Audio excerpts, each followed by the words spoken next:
Yoga and mindfulness can support ethical behavior because they cultivate self-awareness, emotional regulation, and empathy. Through regular practice, people often become better at noticing their thoughts, emotions, and impulses before acting on them.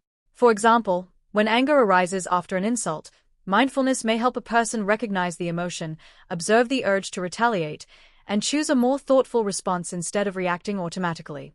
This ability to pause and reflect is important because ethical behavior often requires acting according to one's values rather than one's immediate feelings. As emotional regulation improves, individuals may become less controlled by anger, fear, jealousy, or resentment. At the same time, mindfulness and contemplative practices can deepen empathy, making people more sensitive to the experiences and well-being of others, which may encourage compassion and reduce harmful behavior. However, these psychological benefits do not automatically make a person ethical. Yoga and mindfulness develop the capacity for ethical action, but they do not determine the moral direction in which that capacity is used. A useful analogy is that mindfulness improves the steering of a car. It helps a person navigate more consciously and deliberately, but it does not decide the destination. Someone may use self-awareness, concentration, and emotional control in the service of generous and compassionate goals, or in the pursuit of selfish ones. Ethical behavior requires additional elements: values, moral reasoning, character, and action.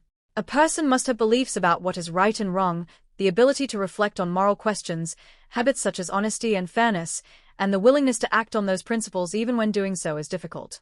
This distinction was recognized in traditional yoga philosophy. Classical yoga was not merely a system of physical postures. It also included ethical disciplines such as nonviolence, truthfulness, non-stealing, moderation, and non-greed. The purpose was to unite inner development with moral development. Modern yoga often focuses on fitness, flexibility, and stress reduction, which can improve well-being and create conditions favorable to ethical conduct, but these benefits alone do not guarantee moral character. Ethical growth occurs when increased awareness is combined with conscious reflection on one's values and a commitment to living in accordance with them. In this sense, yoga and mindfulness can be seen as powerful tools that make ethical behavior more possible by strengthening awareness, self-control, and empathy. Yet the responsibility for becoming ethical remains with the individual.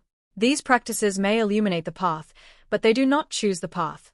That choice is made through one's values, judgments, and actions in everyday life. Thank you for today.